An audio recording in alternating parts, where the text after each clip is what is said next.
सच बताता हूँ, मेरा परिवार आपका भगत रहा है, मेरे पिताजी अब नहीं हैं, बहुत सुनते रहे, लेकिन मेरा जीवन कुछ अच्छा नहीं रहा बापू। हम तो 5 साल के थे तो हमारे पिताजी हमें स्कूल में जमा कराने ले गए।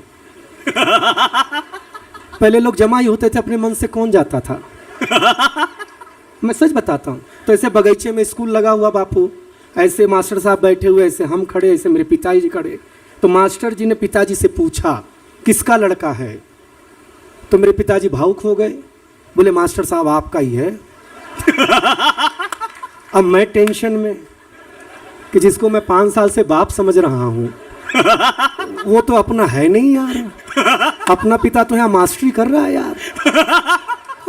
सच बताता हूँ, एक बाप की एक मास्टर के प्रति जो आस्था होती थी, तभी वो विवेकानंद पैदा करके भेजता था दुनिया में। साहब वो आस्था खत्म हो रही है, तब कहीं ना कहीं हमें तकलीफें शुरू हो रही है। हमें चाहिए कि हमारे गुरु के प्रति हमारी आस्था पैदा रहे, हमारी आस्था बनी रहे।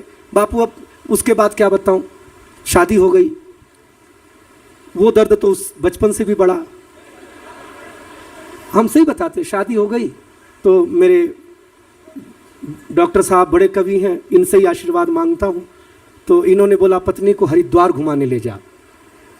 मैं ले आया तो रामदेव जी मिल गए। रामदेव जी ने जो पहला योग सिखाया वो एलोपैथी में भी ताकत नहीं है। बापू ने बाबा ने मेरी पत्नी को सामने बिठा के पूछा शादी को कितने दिन हो गए, तो मेरी पत्नी ने कहा 3 महीना। तो बाबा ने कहा आज का पहला योग सीखो, सांस को कंट्रोल करो।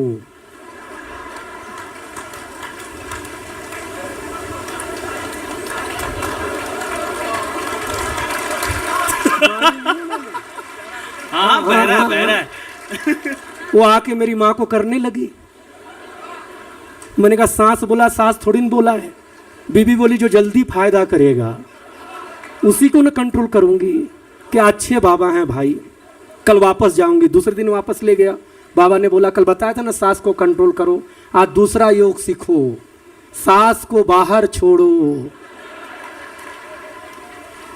बापू किसको योग से क्या फायदा हुआ, हमको जो हुआ है ना बापू, मैं कहता हूं कि किसी को हो ही नहीं सकता। अच्छा, जो साहित्य ने महिलाओं के लिए किया वो कभी पति के लिए किया ही नहीं।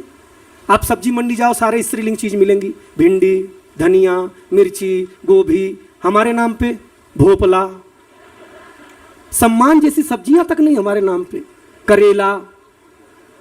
हम नदियों के पास जाओ, सब नदियां स्त्रीलिंग की, गंगा, जमुना, सरस्वती, यमुनोत्री, सब स्त्री हमारे नाम। पहाड़, हमारी इज्जत कहाँ है आप बताइए।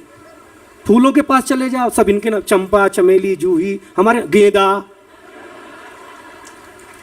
भारतीय आदमी बापू, आपके जजमान जो बैठे हुए हैं, बड़ा अच्छी अद्भुत व्यवस्था की है ये। क्योंकि भारतीय आदमी हर परिस्थिति में अपना वैभव जानता है कैसे काम करना है। एक मुझे याद है कि एक मारवाड़ी सेठ मच्छरदानी खरीद के लाया, तो उसमें छेद था तो वापस करने नहीं गया, 1 फीट के सामने दूसरा छेद किया और उसमें एक पाइप फिट की। मच्छर इधर से घुसे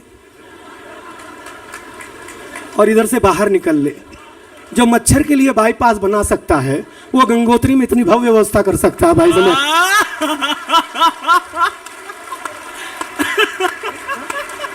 भाई साहब आप क्या जानते हैं आपकी प्रतिभा क्या है। अच्छा, जीवन में बापू मैं कभी स्कूल में फेल नहीं हुआ। उसका मतलब ये नहीं था बड़ा इंटेलिजेंट था, उसका मतलब ये था कि जो मुझसे परीक्षा में पूछा जाता था वो मेरी समझ के बाहर का होता था, और उसका जो हम उत्तर लिखते थे